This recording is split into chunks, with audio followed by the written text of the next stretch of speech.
Una voz. Escuchamos todas. Abrí vos también el juego. Escuchá las campanas. Reprogramate y volvé a pensar, por las dudas, una y otra vez. Escuchá. Entrevista en Bonito Cuelgue.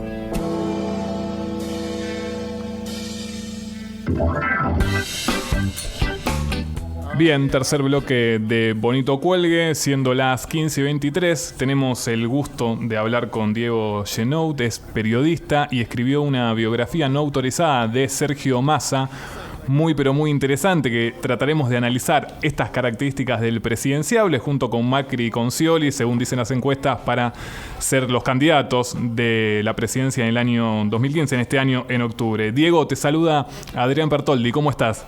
Adrián, ¿cómo andás? Bueno, muy bien, Diego. Bueno, en primer lugar, felicitarte por el libro, que está teniendo muchísima repercusión, y preguntarte, en primer lugar, siempre hacemos con la gente que escribe libros, ¿cómo surgió la investigación? ¿Cómo pensaste a Sergio Massa como objeto de tu investigación? Bueno, en realidad surgió a partir de una nota que yo había escrito en la revista Crisis, hace ya 2 años, más o menos, que se llamó El Pastorcito Mentiroso.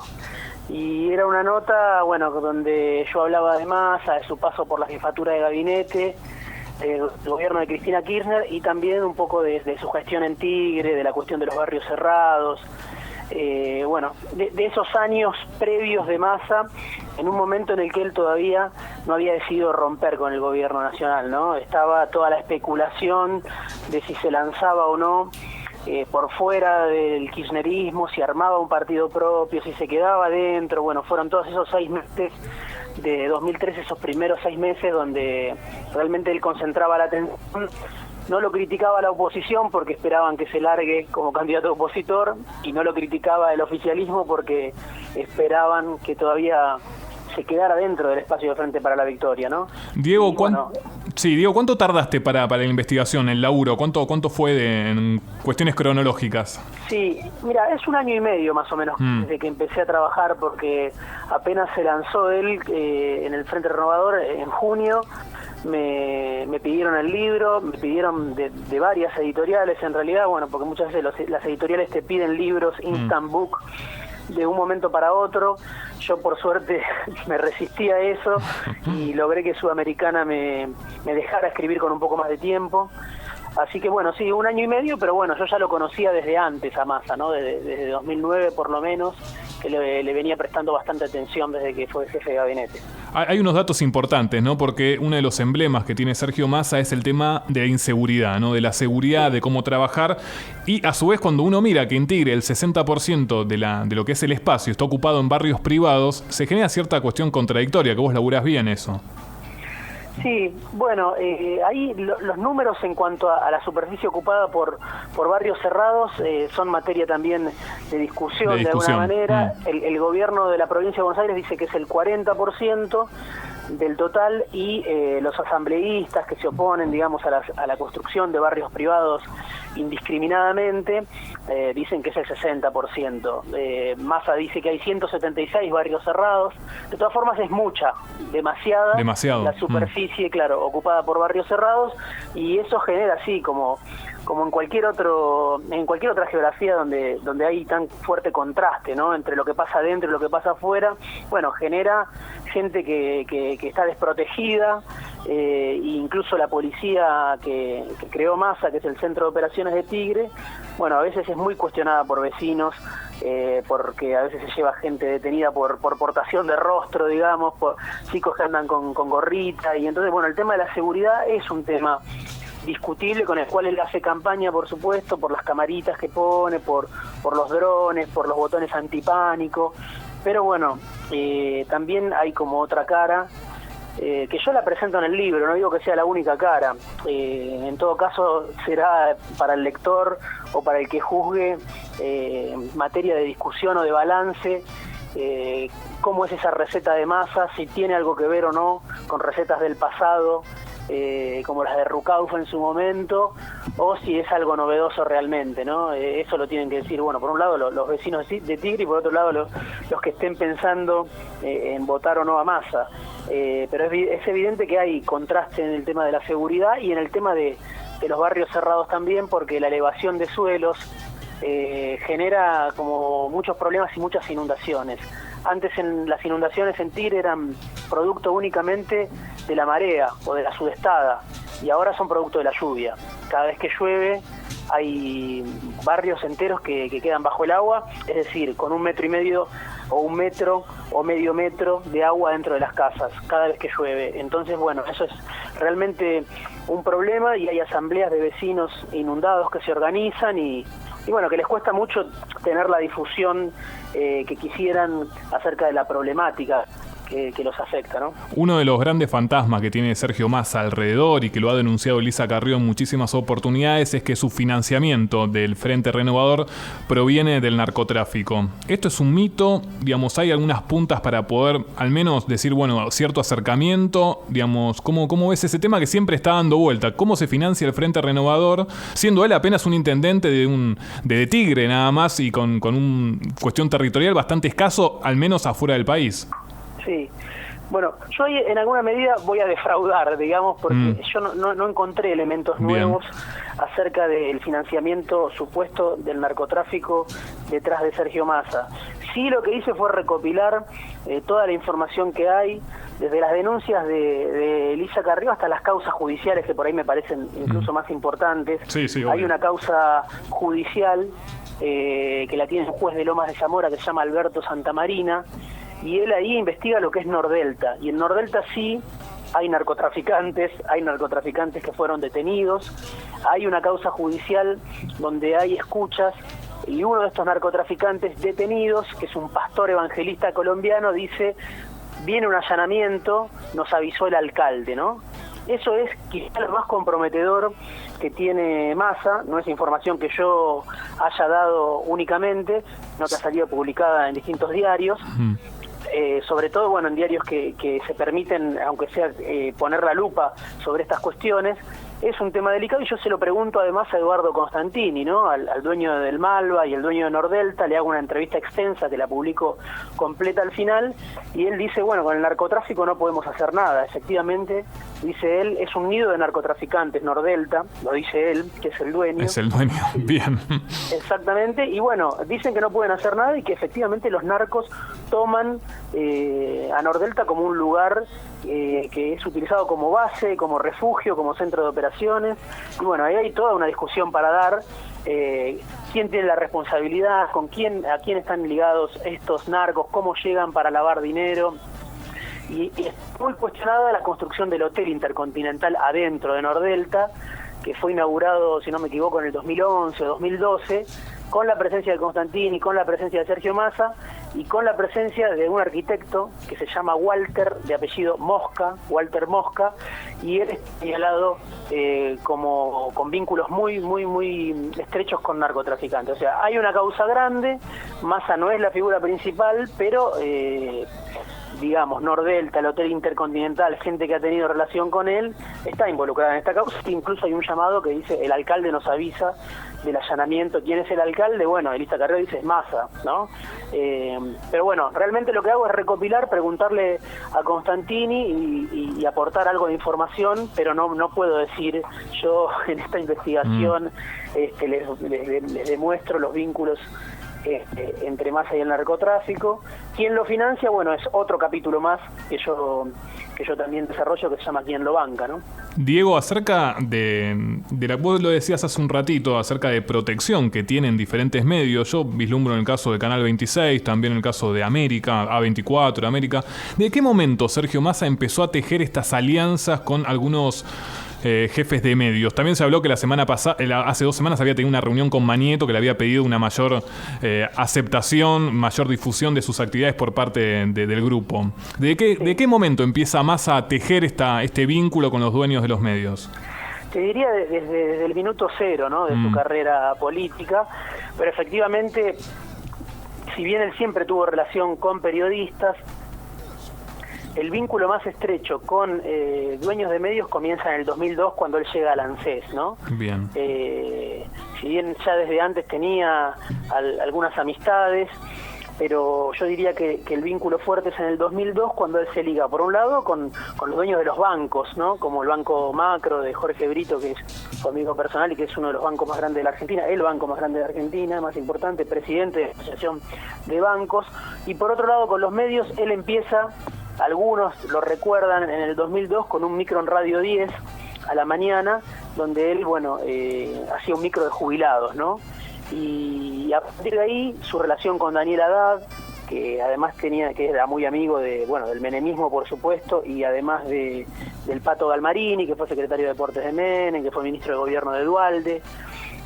Ahí empieza su primer contacto, sería en el mundo de los medios, Daniel Haddad, además es dueño de cámaras de seguridad, por ahí empieza a tejer algo, pero hoy claramente su vínculo más estrecho no es con Haddad, aunque mantiene una excelente relación, sino con el Grupo América de Vila Manzano, ¿no? Tiene una amistad muy, muy intensa con Daniel Vila, y José Luis Manzano, que es el otro socio del grupo, es consultado en temas puntuales, ¿no? El ex ministro del Interior de Menem, que además tiene relación con todos, digamos. No, y también estaba Francisco de Narváez, que ahora ya no pertenece más, pero también que forma parte del Frente Renovador. Hay una cuestión de vínculos muy pero muy interesante. Diego, se habló mucho la semana pasada en todos los medios, que no tiene que ver con Massa, pero que el Papa recibía a Cristina Fernández por quinta vez, porque la carta del EUCO, ya esto lo hemos hablado en Bonito Cuelgue en otras oportunidades. ¿Por qué el Papa nunca recibió a Sergio Massa? Porque recibió a todos, no le faltó a nadie. El Cuervo no faltó nadie que se tomara el avión en el Vaticano. ¿Por qué a Sergio Massa no? Sé que hay una historia atrás. Bueno, hay una historia larga realmente que se inicia en el 2009, durante el paso de Massa por la jefatura de gabinete. Él lleva como asesor ad honorem a la jefatura de gabinete, a la Casa Rosada, a un personaje clave en su historia, es Jorge O'Reilly, empresario, dueño de Barrios Cerrados y supernumerario del Opus Dei. Jorge O'Reilly, además de construir barrios cerrados con nombres de santos en Tigre y en el resto del país, tiene relación con el sector más conservador, podríamos decir, de la Iglesia Católica. Massa se inscribe en realidad en la batalla que el kirchnerismo estaba dando, sobre todo Néstor Kirchner con Bergoglio, un enfrentamiento muy fuerte. Yo digo, Cristina no tuvo ese enfrentamiento tan fuerte como el que tuvo Néstor Kirchner. Cristina tenía mejor reacción en cuanto a temas como el aborto o incluso el matrimonio homosexual. Cristina coincide más con Bergoglio, pero Kirchner tenía un enfrentamiento muy fuerte, y cuando Massa asume como jefe de gabinete, quiere que O'Reilly vaya como embajador al Vaticano, ¿no? Finalmente un sector del gobierno lo impide y termina siendo Juan Pablo Cafiero. Ese es el primer movimiento que Bergoglio lo detecta, y el segundo es todavía más osado, porque intenta desplazarlo, ¿no?, a Bergoglio, y reemplazarlo, sacarlo de la cancha con aplausos, digo yo, y enviarlo al Vaticano, pero no como papa, sino a un casillero menor del Poder Vaticano, que era la Comisión Pontificia para América Latina. Massa tiene ese plan, y reemplazarlo por Oscar Zarlinga, que es el obispo hoy actual de Zárate Campana. Antes fue de Mercedes Luján, y es un obispo muy, muy conservador, que tiene muy buena relación con el gobierno. La tenía en ese momento y la sigue teniendo. Esto lo reconoce el propio Zarlinga, que hubo una operación para sacarlo a Bergoglio y reemplazarlo por él, pero él dice: yo no fui parte de ese intento, ¿no? Bergoglio se enteró al instante, también yo lo cuento en el libro a través de quién y cómo, se enteró en cuestión de segundos de este tema, y intervino. Si algo no se le puede negar al Papa, más allá de la opinión que tengamos, es la astucia política, los reflejos, y entiende cómo moverse en el poder, si no estaría donde está, ¿no? Lo pagó caro esos dos intentos de dormir a Bergoglio, como digo yo, de puentearlo, y después hasta hoy hay otras diferencias, ¿no? Hay otras diferencias que tienen que ver a veces con la mano dura que propone Massa.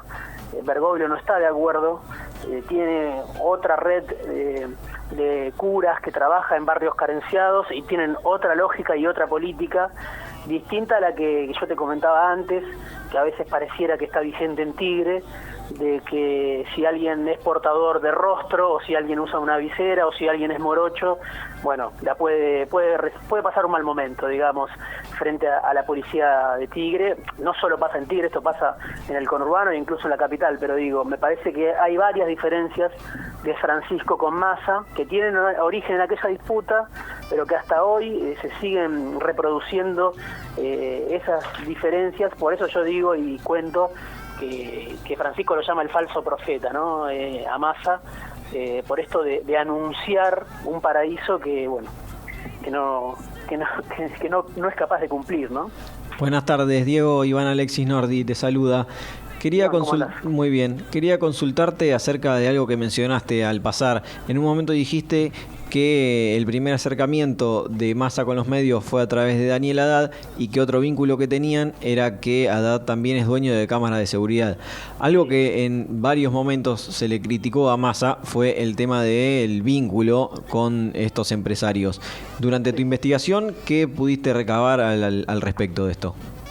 Bueno, ahí hay una empresa que se llama Global View, que el principal titular de esa empresa es Mario Montoto, que de alguna manera es el que inventó el negocio de las cámaras de seguridad. Yo cuento cómo fue ese origen.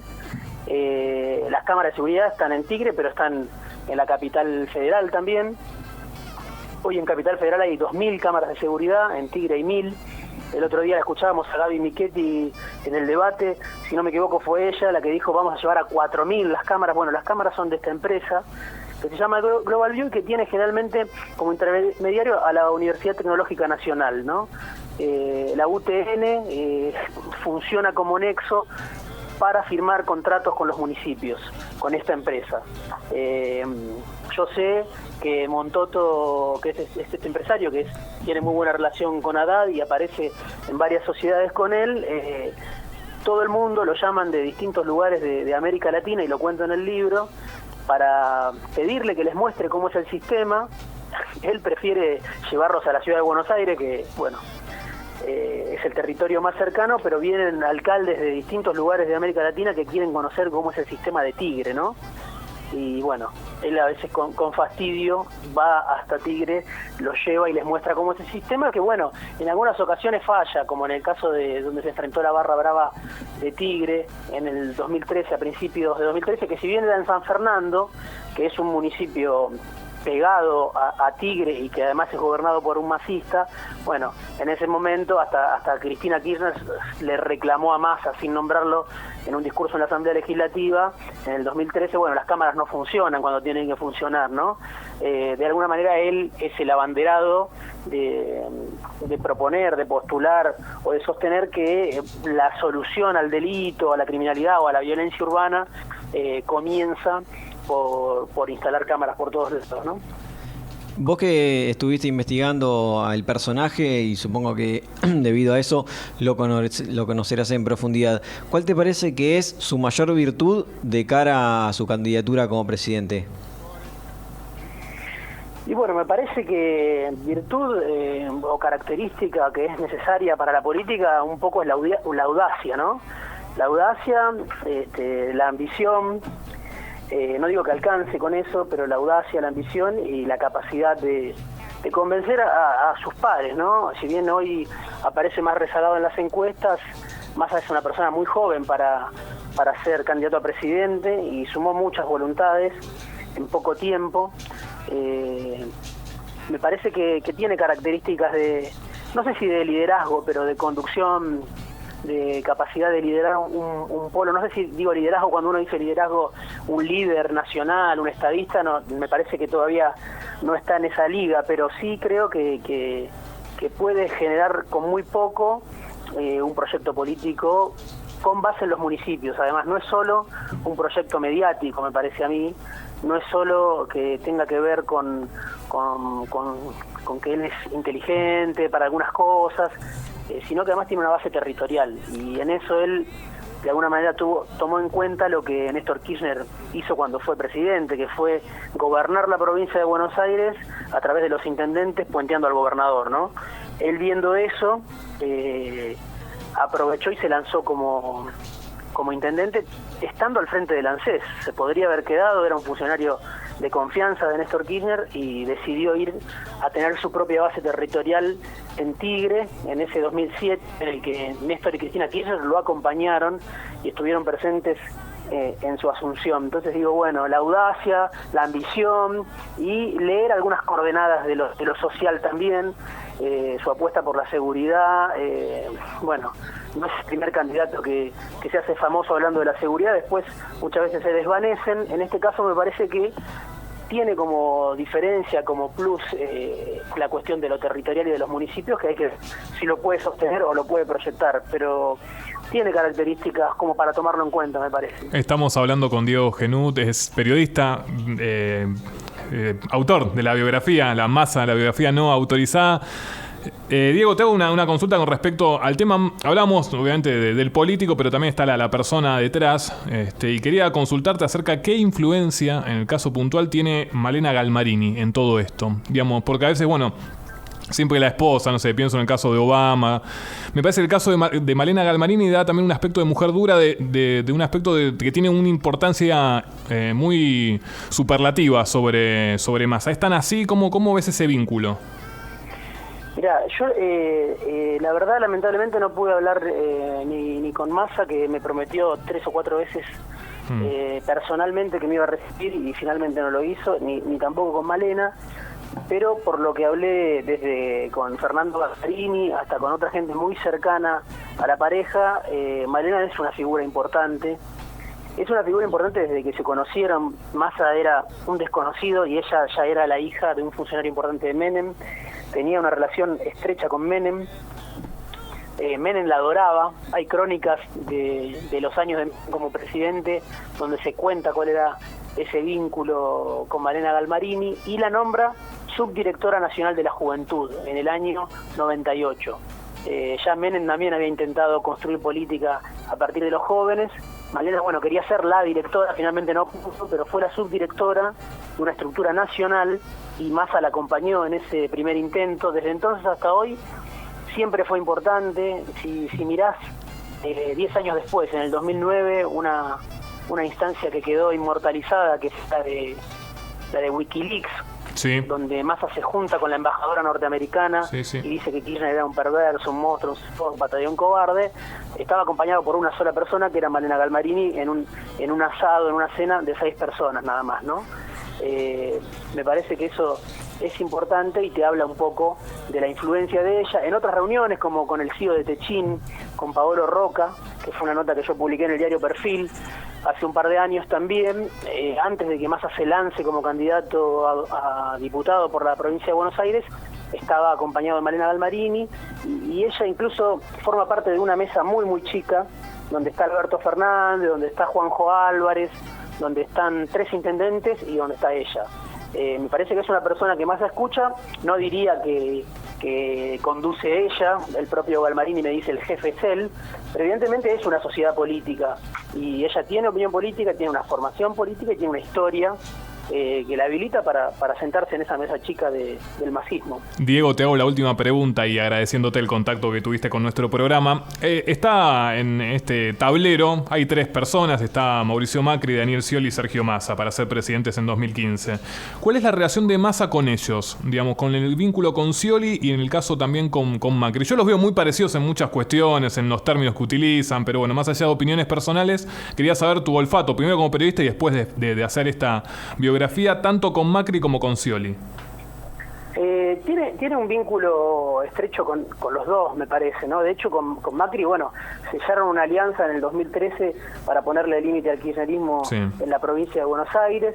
En ese momento Massa lo ninguneaba a Macri y tuvo que salir Macri a decir en el programa de Marcelo Longobardi: yo mismo firmé ese acuerdo con Massa, porque Massa decía que era simplemente la inclusión de 3 diputados macristas en la provincia de Buenos Aires y había sido un acuerdo personal entre ellos. Y en el caso de Scioli, también de alguna manera compiten por el mismo espacio, ¿no? Scioli desde una lealtad incondicional al kirchnerismo y él, Massa, desde ese desafío que le hace al kirchnerismo. Pero yo me imagino una convivencia armónica entre esos 3 personajes, más allá del lugar que ocupen en el futuro, ¿no? Uno de ellos seguramente va a ser presidente, otro puede ser gobernador de la provincia de Buenos Aires, quizás Massa, no lo sé, si decide bajarse de la candidatura. ¿Lo ves con el carácter para bajarse después de todo lo que hizo? Me parece que si no le dan los números, depende mucho de la elección de Santa Fe, Mendoza, Córdoba, que son los lugares donde Macri quiere ganar. Si Macri no gana tan fácil en esos lugares, Massa me parece que va a mantener su candidatura. Si Macri arrasa como él pretende, aunque no resulta tan fácil, ahora en Santa Fe parece que está peleado, yo no descartaría que ceda un poco a la presión de grupos económicos que hablan de que vayan juntos, ¿no? Pero tampoco descartaría que si le tocara bajarse de la candidatura a presidente, y esto es una especulación, por supuesto, una interpretación discutible, pero no descartaría que él fuera solo con una boleta corta candidato a gobernador en la provincia de Buenos Aires, es decir, sin estar alineado ni con el kirchnerismo ni con Macri, lanzarse a gobernador si la chance de presidente se le escapa y le queda cada vez más lejos, lanzarse a gobernador con una boleta corta y bueno, jugarse a la apuesta de ganar la provincia de Buenos Aires y sentarse a discutir después con el próximo presidente desde ahí sin deberle nada a nadie. Diego, un abrazo, felicitaciones por el libro que lo edita Sudamericana, que está teniendo una muy buena repercusión, y gracias por todos estos minutos que nos diste. Les agradezco mucho a ustedes por llamarme, les mando un abrazo.